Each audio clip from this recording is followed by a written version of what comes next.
a former IAS officer who quit after the Gujarat riots.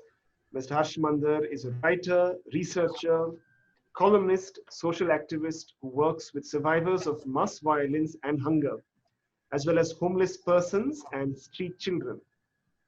He is the director of the Center for Equity Studies, a research organization based in New Delhi. He also served as Special Commissioner of the Supreme Court of India in the Right to Food campaign and was a member of the National Advisory Council of the Government of India. He is founder chairperson of the State Health Resource Center, Chhattisgarh, where he served as IAS officer earlier, which established the Mithanim Community Health Program, the forerunner of the ASHA program, and the chairperson of the INSENSE, the Inclusion and Empowerment of People with Several Mental Disorders. Uh, he is winner of the Rajiv Gandhi National Sadbhavana Award for Peace Work. We are very delighted to have you with us. And as I said, the same thing about Mr. Bezwara Wilson, that I hope that this session will inspire the young minds and the media teachers who are attending this session to see in what ways they can continue the work that you do. Over to you for your thoughts on media literacy to counter systemic violence. Thank you, Dr. Pinto, and thank you, Rohit. And it's a pleasure to be with all of you. It's also a pleasure to speak after Ms. Vara Bilson, who I am very fond of and have great regard for. So friends, we're living in extremely fraught times. India has never been as divided as it is today since our partition. In fact, in 1947, we saw one partition on the land of this country. Rivers of blood flowed. 1 million people died in the violence of partition. And about 14 million people were displaced and uprooted from their homes. My own family was one of them. My parents grew up in Rawalpindi and were among the millions who were displaced. Today we're seeing a very different kind of partition. And this is what I call a partition of the hearts. An ideological war is underway. And at the core of it is what, is this extremely divisive alternative idea for India. At the core of this battle is indeed one question, and that is the question of belonging. To whom does this country belong? And to whom does the country belongs to whom? It is that battle, and it's not a new battle. It's as old as at least the leadership of Mahatma Gandhi of our freedom struggle, which was over 100 years ago when he returned from South Africa. And central to the idea of the India that we would create after the British left was that this would be an India which would belong equally to people of every faith, every caste, every gender, every language. It was an idea of a humane and inclusive nation which welcomed everybody as equal citizens, regardless of which God they worship, or if they worship no God. And it is that central idea which is being contested even today. In fact, we've reached a very decisive phase of that battle, because there was, right from this 100 years ago, when Gandhiji came, there was the formation around that same time of the Hindu Mahasabha, and in 1925 there was the constitution of the RSS. And they have a different idea for India, and they've retained and they sustain that idea.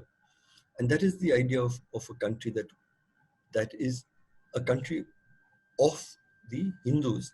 And actually of the caste Hindus. They are to whom this country belongs. And other people who live in this country, particularly Muslims and Christians and Dalits and Adivasis, will be allowed to live here, but live here only as second-class citizens. That is, the core of the contestation. Which kind of India uh, do we believe in? And as I say, India has never been as divided because we are seeing, a very sharp division between these two ideas. And a great deal is carried by the leadership uh, of Mr. Modi over the last 6 years. But I must say, and I must underline that it is not as if this decline has happened only over the last 6 years. This battle has been going on for a long time. And the Congress party in its leadership has continuously, over the decades, uh, in many different ways, betrayed the values of the freedom struggle, which were its legacy.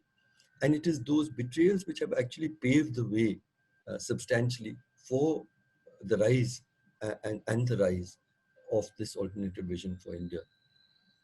Uh, but in these last 6 years, as I say, this battle has reached a very decisive phase, and we're seeing uh, a huge, a huge division in this country. And what is quite clear is there's actually an open war against India's Muslims. Uh, there's a speech for which I made in Jamia to the students on 16 December, the day after the police entered the libraries and beat up uh, students very badly. And there was great anguish in the university. The students had gathered in thousands, and they called me to come and speak to them. And spontaneously, I spoke to them.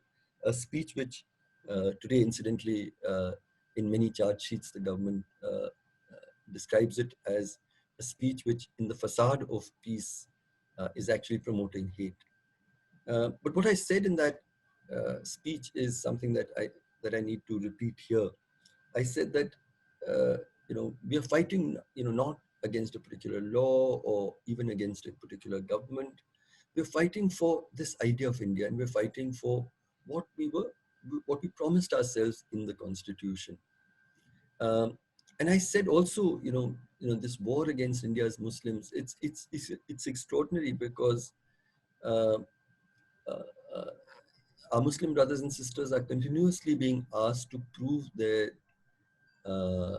loyalty and love for this country. And what I said in that speech was that, for the rest of us who are not Muslim, in 1947 we had only one country to choose, which was India. India's Muslims were the only ones who had actually a choice whether they wanted to go to Pakistan, which was built on the idea of religion, or whether they chose to live in India, which is based on the idea of equal respect for every faith. And they chose India. So they are actually Indian by choice. The rest of us are Indian by chance. And therefore, uh, there is no reason to continuously challenge them uh, in the way that is being done. This, war that is being waged against a segment of our own people. There are many aspects to it. There's a political aspect, and I will talk about the role of the media in all of this. There's a political aspect, one of political marginalization, to demonstrate that uh, that you see, political scientists had always held that it was not possible for a party which was openly hostile to India's minorities, particularly to India's Muslims, to come to power alone, because Muslims form a considerable part of the population in many constituencies. But what this project did was actually to unite everybody, and I'm sad to say, even across caste, but also across religion, against what was perceived as the common enemy. So, in the 2019 elections, the BJP got 37.6% of the vote. 36% of it was from Hindus, and even every third Dalit voted for the BJP. And so this political marginalization was, in a sense, constructing an imaginary enemy within and uniting everybody else against it. There was a social project, apart from the political, there's a social project of division, a social project of hate. Uh, and this project had one part which was actual active violence of the kind that we saw uh, with repeated incidents of lynching. But the other was of runaway open hate speech. And the purveyors of this, there's one part, one major purveyor of this runaway hate speech was political leaders. NDTV has been, tracking what they call VIP hate speech by senior political leaders. And they found in the first 4 years, they found a 500% increase in VIP hate speech. By the time the anti-CA protests came, they said they saw a 700% increase. And there was, the impunity with which, right from the very top, hateful things are said, for which actually go completely against the law. Then we've seen the social media and its, purveying of the same kind of hate. But what is most troubling is the role of the media in this project of hate, because we're seeing the media uh, fully participating, significant segments of the media, fully and significantly participating in adding to and participating in enhancing the story of hate. Uh, uh, uh, Biswara Wilson said the power of the media to reach a good idea, an idea of caring, an idea of solidarity, uh, is there, but also its power to reach out hate. And we've seen many examples of it. I think the most recent and the most troubling of them is the Tablighi Jamaat story. So we are in the middle of India goes in for the biggest lockdown in the world, uh, and the biggest lockdown actually in human history. And within a week of it, when many questions were beginning to be asked about what the government was doing, etc., the way it is true that the Tablighi Jamaat was, held a meeting in the middle of March, and uh, it maybe should not have done it, but it held it with permission. But at that time, number of other religious meetings were also being held. And to be fair, that was a time when the government in Madhya Pradesh was being toppled and people were gathering, and parliament was in session as well. And a little before that, we had Donald Trump visiting here, etc., etc. So, but the way Tablighi Jamaat alone was focused upon, and within about a week, it just, the media played it up so many times. Even something like the Times of India, I mean, one report was saying, I think there were 12,000 stories by the Times of India on the Tablighi Jamaat. And what it succeeded in doing was demonizing the entire Muslim community in the eyes of the popular imagination. And it is now that the recent judgment of the High Court uh, actually acknowledges it very late. But what it has done is to actually, what it did was to somehow manufacture uh, the Indian Muslim as somehow carriers and super spreaders of this virus, with no basis whatsoever. And in ordinary people's lives, we find that Muslims were, people were not willing to buy vegetables from them. People were turning them away from hospitals. The kind of discrimination and hate they faced. In lynching, again, we find, you know, we had this series of lynchings. And what really troubled me hugely was our silence, our collective silence. Martin Luther King had, somewhere said that in the end, we will not remember the words of our enemies, but the silences of our friends. Why did, as one lynching after the other happened, why did we collectively remain silent? And that is why I decided that at some point that we had to find a way of breaking this silence. and I made a call for what we call Karwane Mohabbat, or a caravan of love. And I said that we would fight this hate. You cannot fight hate with hate, darkness with darkness.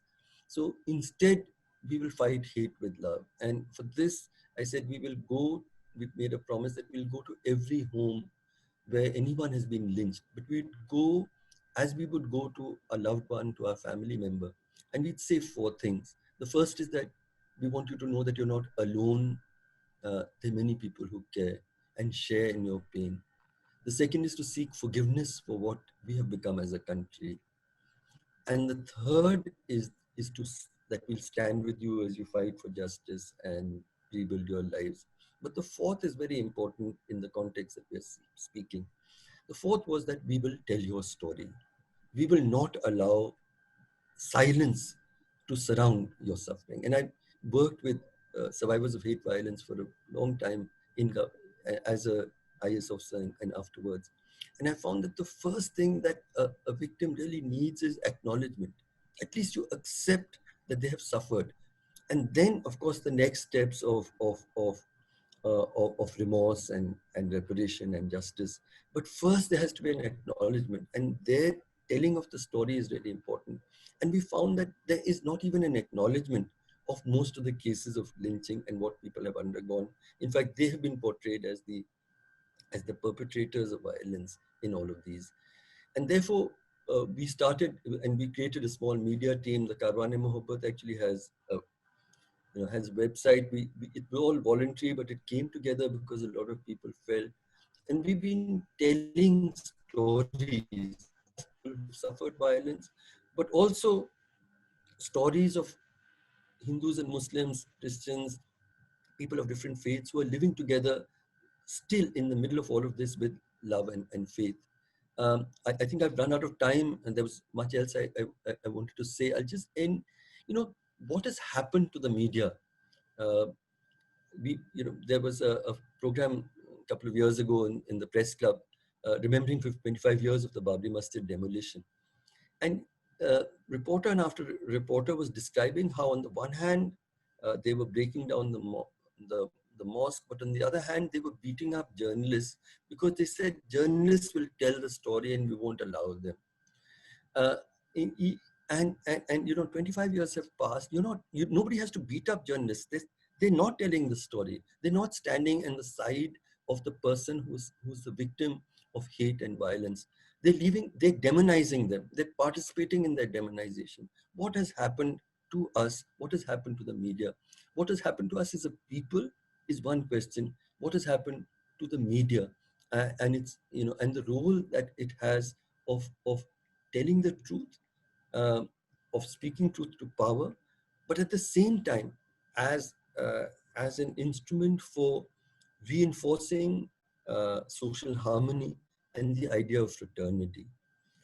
And unless the media reflects its betrayal of India as a secular democratic republic, uh, is so profound that history will find it hard to forgive them.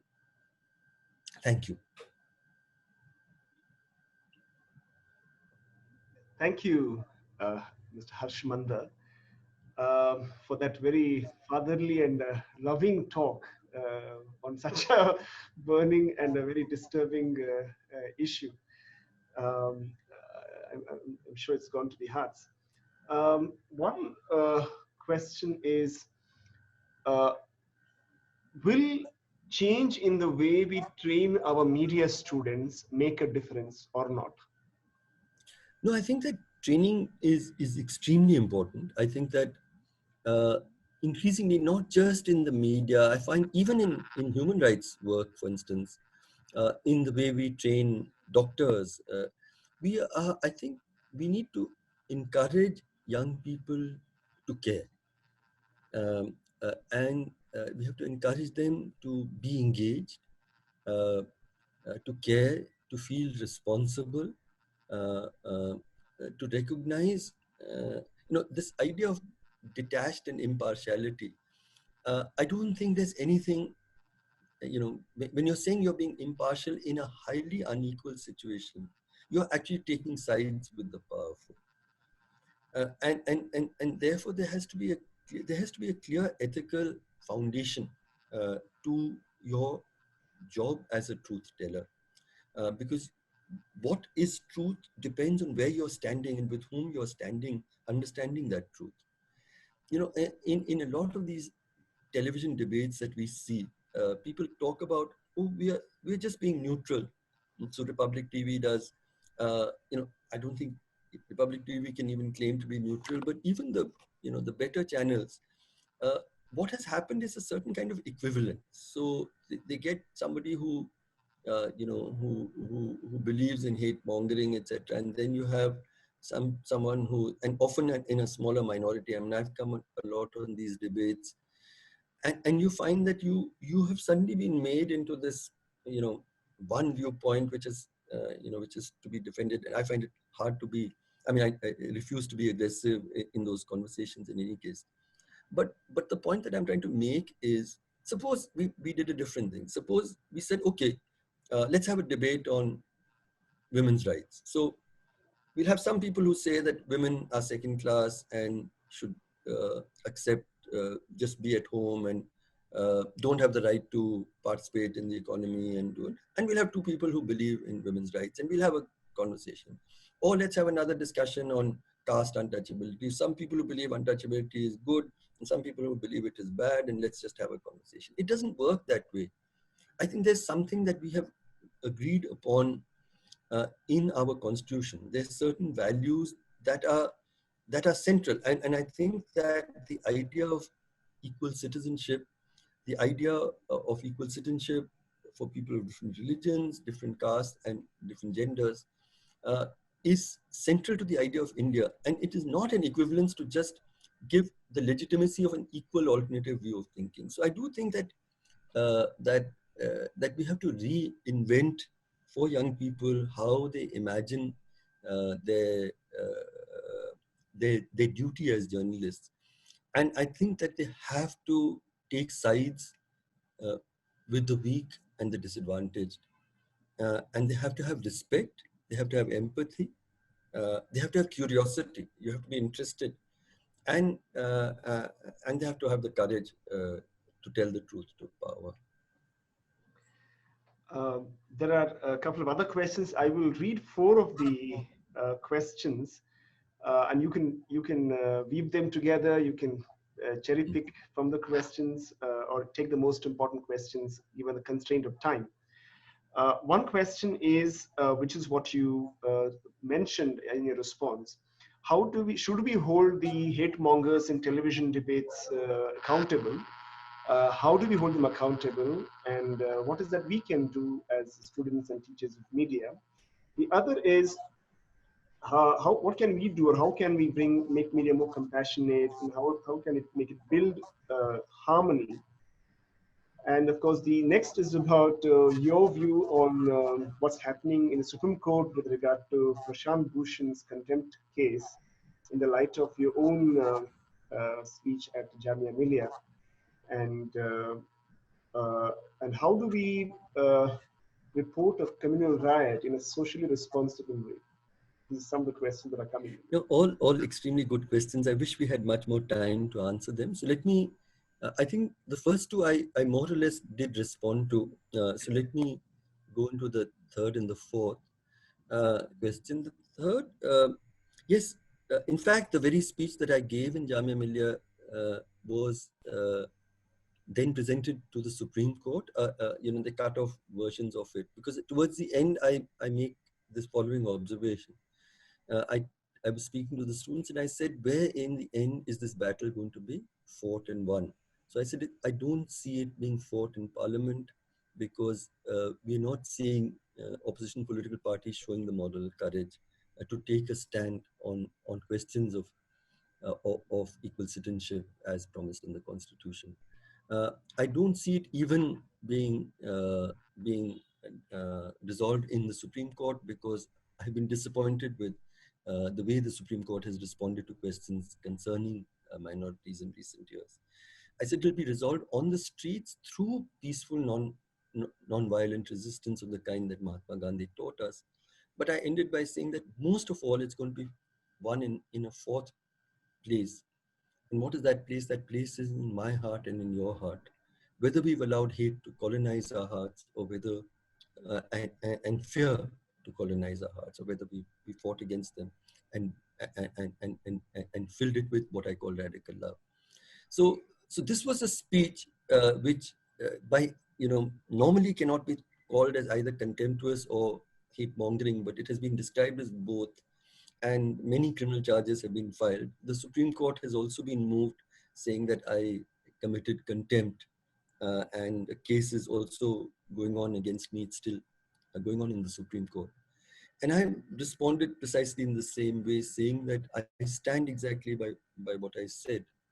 Uh, I think Prashant has done a great service to all of us by holding out and saying that uh, the Supreme, you don't respect. I mean, I respect my parents. That doesn't mean that I will never argue with them, and that I'll never point out when I feel that they've done something wrong.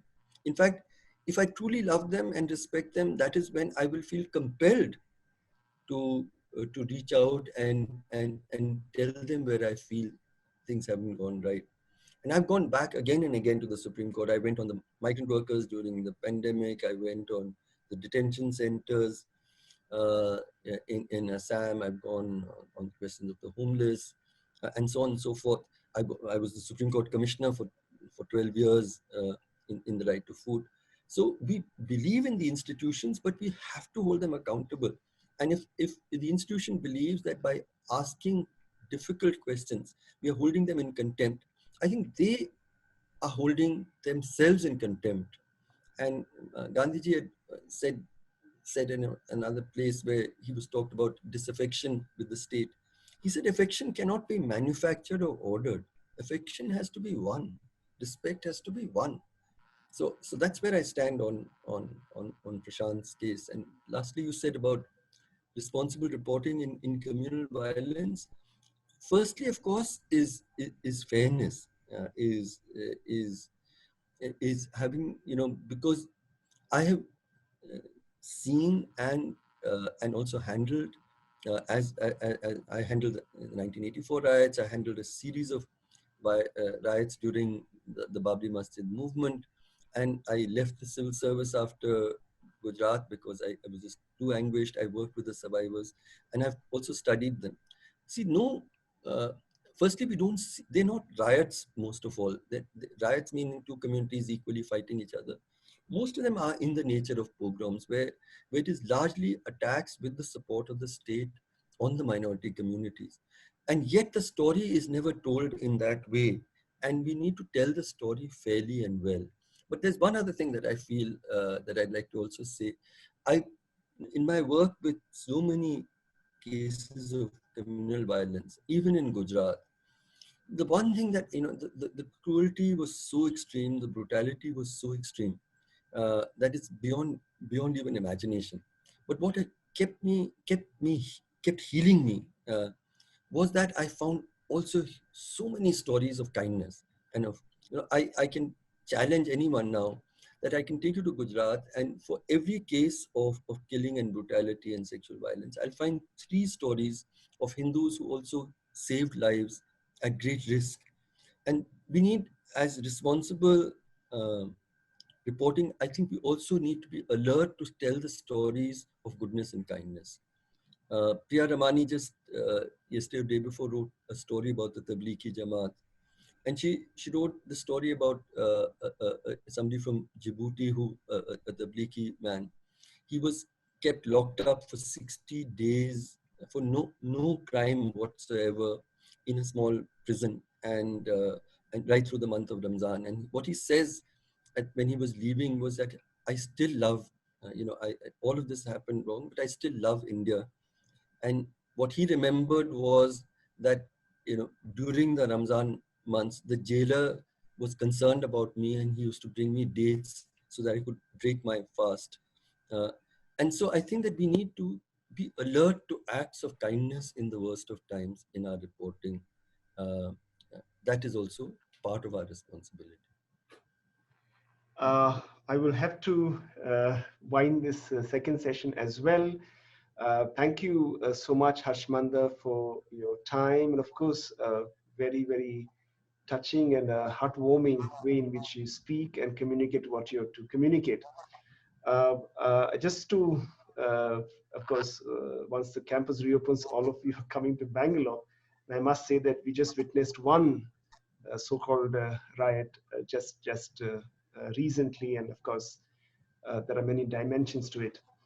And of course, there's a little call for him to look at those stories of love and human kindness, which I've been reading it very closely, but haven't been reported in the media. That so far it's all been about other angles of political and drugs and all those, but there is no angles of human compassion there. But as he said, all rise throughout stories, and I'm sure places you come from will have some stories, and I think that's a call for you to look for those stories among the stories that the mainstream media tells.